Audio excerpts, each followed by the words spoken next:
Aujourd'hui, avec le pasteur Joseph Prince. Louons le Seigneur, nous remercions Dieu que nous nous dirigeons vers le jour où Jésus reviendra et les signes sont là. Amis, préparez-vous, c'est pour bientôt. Et quand il reviendra, il transformera notre humble corps pour ressembler à son corps glorieux, par la puissance par laquelle il est capable de tout soumettre à lui-même. Alléluia! Je suis enthousiaste à propos de ce sujet. Et vous, avez-vous hâte d'être au jour de l'enlèvement? À l'enlèvement, ce corps sera enlevé et nous recevrons immédiatement un autre corps. La Bible le dit ainsi dans 1 Corinthiens 15. C'est pourquoi il est écrit: le premier homme, Adam, devint un être vivant. Le dernier Adam est un esprit qui communique la vie. Vous voyez la différence? Le premier homme, Adam, est devenu un être vivant. En d'autres termes, il est juste vivant.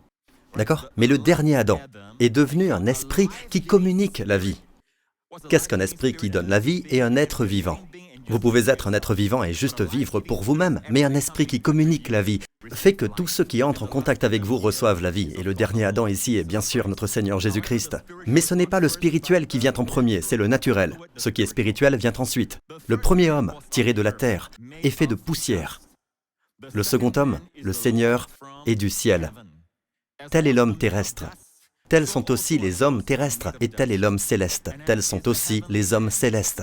Tels seront aussi les hommes célestes. Je prie pour que vous vous réjouissiez parce que nous ne sommes plus des hommes de poussière. Amen, nous sommes ceux qui sont célestes.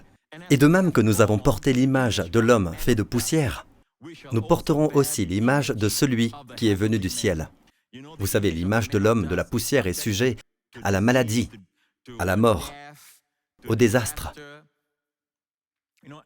Le péché a engendré ces deux ruisseaux, le sang et les larmes. Le sang du corps d'Abel et les larmes des yeux de ses parents éplorés. Et ces deux ruisseaux, le sang et les larmes, sont devenus des rivières qui débordent, que l'on trouve partout où se trouve l'homme. Et comment cela a porté des larmes, des déchirements dans les familles, dans les vies. Dieu n'a jamais voulu que cela arrive, n'oubliez jamais cela.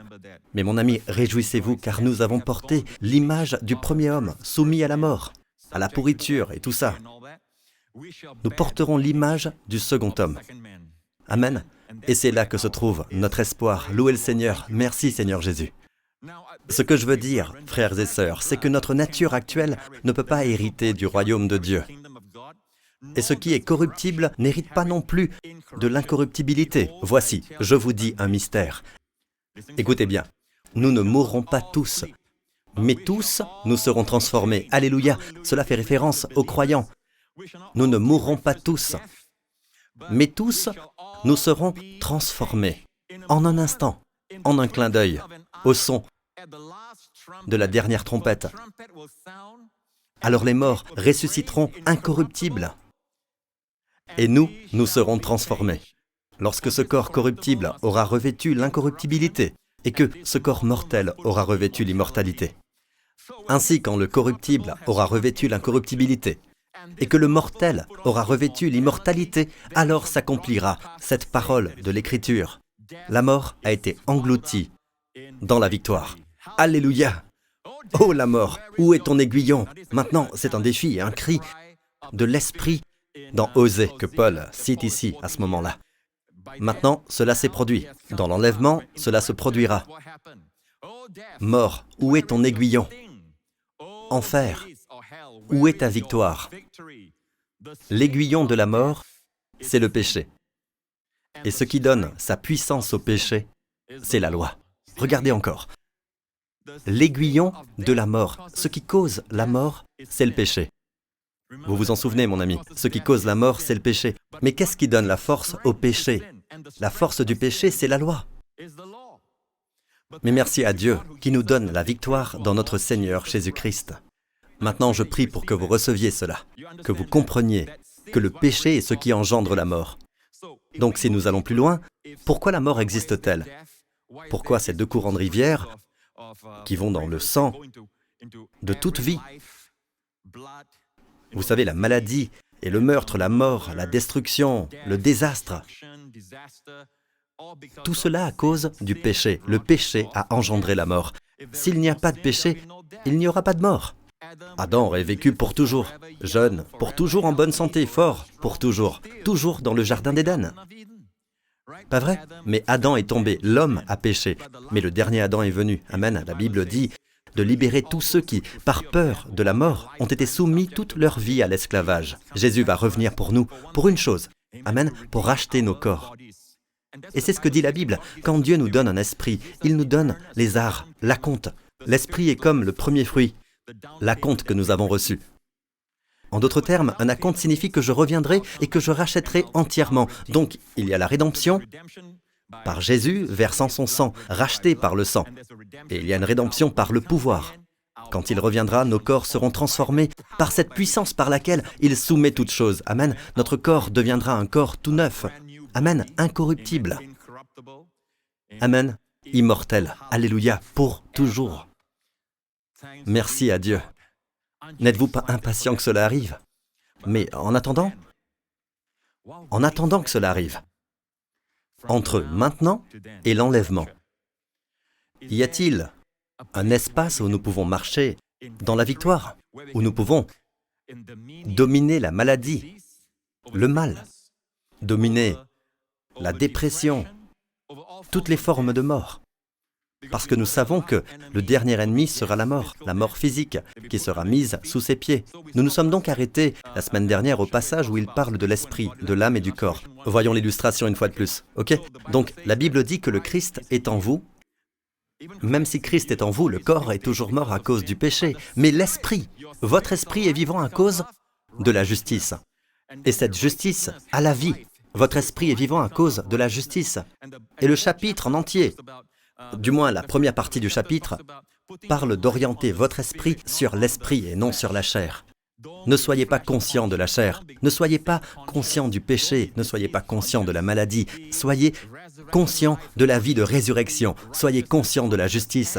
Et si vous êtes conscient de la justice, cet esprit-là, cette vie qui est dans la justice, dans votre esprit, imprégnera l'âme, chassant la dépression, le découragement, et tous les mauvais sentiments. Elle touchera votre corps et cela se traduira par la plénitude et la santé. Waouh, alléluia! Mais la clé est la justice, cette justice qui est ce que vous êtes, amen, dans l'esprit. Mais n'oubliez pas que ce que vous êtes vraiment, c'est votre être tout entier. Elle doit toucher votre âme et elle doit toucher votre corps. Alors nous apprenons que la justice est la clé, parce que dans Philippiens, il est dit d'être trouvé en lui, non avec ma justice, mais la justice qui vient de Dieu et qui est fondée sur la foi. Ainsi, je connaîtrai Christ, la puissance de sa résurrection. Parce que par défaut, je sais que le péché est un problème, mais nous allons chercher une racine plus profonde pour enlever cette base d'opération par laquelle le péché jaillit. Donc tous ceux qui rappellent aux gens, aux croyants, tous ceux qui rappellent aux croyants qu'ils sont la justice de Dieu en Christ, les aidant ainsi à ne pas être conscients du péché, comme le dit Hébreux 10, verset 2. Ceux qui rendent ce culte purifié une fois pour toutes n'auraient en effet plus du tout conscience de leur péché. Mais au contraire, ils favorisent la conscience de la justice, pas la justice de soi, mais la justice du Christ. En d'autres termes, la justice par la foi. S'ils promeuvent cela dans la vie des gens, ils rendent un grand service aux gens, car ils libèrent la vie dans tous ces gens. Ils toucheront leur âme et leur corps. Ils favorisent la santé dans le corps du Christ. C'est la raison pour laquelle, si nous ne faisons pas attention, d'accord, nous ramenons la loi que nous venons de lire, l'aiguillon de la mort, c'est le péché. Et ce qui donne sa puissance au péché, c'est la loi. Si vous regardez Romains 7, mais maintenant, nous avons été libérés de la loi, car nous sommes morts à ce qui nous retenait prisonniers, de sorte que nous servons sous le régime nouveau de l'esprit et non sous le régime périmé de la loi écrite. Maintenant, nous avons été délivrés de la loi. Il ne s'agit pas d'une loi cérémonielle ou, vous savez, d'une loi coutumière. Il s'agit des 10 commandements. Le verset suivant le confirme. Que dirons-nous donc? La loi est-elle un péché? Certainement pas. Mais je n'ai connu le péché que par l'intermédiaire de la loi. De quelle loi s'agit-il? S'agit-il d'une loi cérémonielle? Continuez à lire. En effet, je n'aurais pas su ce qu'est la convoitise si la loi n'avait pas dit « tu ne convoiteras pas ». Le contexte est donc très clair. Il fait référence aux 10 commandements. Continuons à lire. Saisissant l'occasion offerte par ce commandement, le péché a produit en moi toutes sortes de désirs. En effet, sans loi, le péché est mort. Maintenant, remarquez, le péché par lui-même ne peut pas, ou ne fait pas, selon ce verset, ne peut pas produire en nous toutes sortes de mauvais désirs. Il prend l'occasion par le commandement, et ici, il se réfère au dernier commandement des 10 commandements. Tu ne convoiteras pas et tu n'auras pas de mauvais désirs. Mais le péché profite de l'occasion. Et c'est très intéressant, ce mot « opportunité » ici, et le mot « aphormé » en grec. C'est ce que dit Vines, qui est un expert en grec. Il dit, probablement un point de départ, ce mot « aphormé » est probablement un point de départ. Maintenant, qu'a dit Paul? Que le péché prend l'opportunité, prend « aphormé ». C'est ce que « aphormé » signifie, probablement un point de départ. Était utilisé pour désigner une base d'opération dans la guerre. Une base d'opération dans la guerre. Dans le Nouveau Testament, on le trouve comme suit. La loi a fourni au péché une base d'opération pour son attaque contre l'âme. Waouh! Vous avez entendu ça? Voici ce que Vine dit de ce mot « aphormé » dans Romains 7. Que le péché, prenant la loi comme base d'opération. Maintenant, mon ami, dans la guerre, et nous voyons cela à travers toutes les guerres du passé, vous savez, même la Deuxième Guerre mondiale et tout ça, si une partie, un côté, sait où est la base des opérations, où les avions sont lancés, où se trouve la base des opérations de guerre, ils vont cibler toutes les ressources qu'ils ont, tous les missiles et les munitions qu'ils ont pour démolir cette base d'opération. Parce que c'est de là que l'attaque est lancée. Une base d'opération est l'endroit d'où l'attaque est lancée. Ce verset dit que le péché prend la loi comme base d'opération. En s'appuyant sur la loi, sur le commandement, a produit en moi toutes sortes de mauvais désirs. Car en dehors de la loi, il y a une déclaration étonnante, car sans la loi, le péché était mort. En d'autres termes, sans la loi, le péché est mort, le péché est en sommeil, il ne se lève pas. D'accord? Je ne dis pas que vous êtes sans péché, vous avez des péchés, mais ce qui fait que le péché se lève, c'est le commandement. Et mon ami, dans Romains 6, la Bible dit que la mort du Christ sur la croix accomplit cela. Nous sommes morts au péché dans Romains 6, mais dans Romains 7, non seulement nous sommes morts au péché, mais nous sommes aussi morts à la loi par la mort du Christ sur la croix. Est-ce que nous comprenons cela? Nous sommes délivrés de la loi, parce que la loi est la base de l'opération. Elle a été conçue pour faire naître votre péché. Et ne vous méprenez pas, la loi est sainte. La loi est juste. Ok? Continuons à lire ce que Paul a dit ici. Et Paul dit ici, « Sans la loi, je vivais autrefois. Mais quand le commandement est venu, le péché a repris vie, et moi je suis mort. » Le péché a repris vie. Vous savez, dans les couloirs du quartier général du diable, probablement que ces mots, le péché a repris vie, sont enseignés. Comment avoir un renouveau du péché en apportant le commandement parce que les gens ont Dieu. Vous savez, ils peuvent devenir très religieux. Ils peuvent vouloir garder le commandement et ne pas réaliser qu'ils entrent en fait dans le royaume où ils essaient. Ils produisent le contraire parce que la loi a été conçue par Dieu pour cela. La loi est sainte, rien de mal dans la loi, rien de mal. La loi est juste, le commandement est saint et juste, mais quelque chose ne va pas chez nous. Et plus nous essayons de respecter la loi a été conçue pour quoi?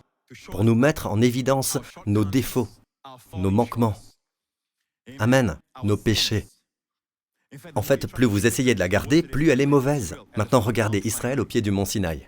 Regardez ce qui leur est arrivé. Aussitôt, vous voyez un veau d'or. Juste après qu'ils aient dit « Tout ce que Dieu ordonne, nous pouvons le faire ». Dans le chapitre suivant, Dieu leur a donné les 10 commandements. Que voyez-vous après cela? Un veau d'or, le tout premier commandement. Qu'a dit Dieu? Vous n'aurez pas d'autre Dieu, d'accord? En dehors de moi. Vous ne devez adorer aucun autre Dieu. Ne fais pas d'image taillée, Dieu dit. N'adore que moi. C'est ce que Dieu dit dans le premier commandement. Et aussitôt, il y a un veau d'or. Waouh! Et comment ont-ils construit le veau d'or? Avec l'or et l'argent qu'ils ont ramené d'Égypte. Et ils n'ont jamais été tentés le premier jour quand ils sont sortis. Le deuxième jour, ils n'ont jamais eu la tentation. Et la semaine suivante, ils n'ont jamais eu la tentation. La semaine suivante, pas de tentation. Comment se fait-il que maintenant ils ressentent la tentation, que le pouvoir du péché soit venu sur eux?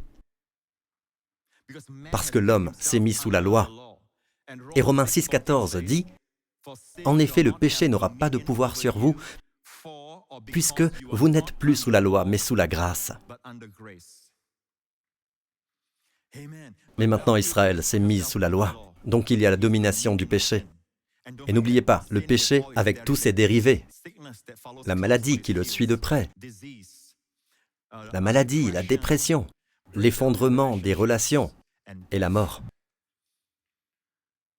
Si quelque part en cours de route, mon ami, vous avez permis à la loi d'entrer, cela pourrait être aussi innocent, comme, vous savez, je pense que je n'ai pas fait un bon travail en élevant mes enfants, je pense que je ne suis pas une bonne mère, je ne suis pas un bon père, je ne suis pas un bon soutien pour ma famille. Je pense, vous savez, vous commencez à vous regarder vous-même, et en fait, c'est se mettre sous la loi, exiger de soi-même. Vous savez, une façon facile de comprendre ce qu'est être sous la loi et sous la grâce, voici ce que le Seigneur m'a montré. La loi, c'est la demande. La grâce, c'est l'offre. La loi a été donnée par Moïse, mais la grâce et la vérité sont venues par Jésus-Christ. Amen. La loi exige la sainteté, mais ne lève pas le petit doigt pour aider. Jésus, sa norme est encore plus élevée. Amen. Mais il devient notre justice. Aujourd'hui, ma justice est une personne, le merveilleux Fils de Dieu. Jésus-Christ est ma justice. Amen. Plus je suis conscient de cela, que je suis la justice de Dieu dans le Christ, plus cela donne de la vie à mon âme et à mon corps.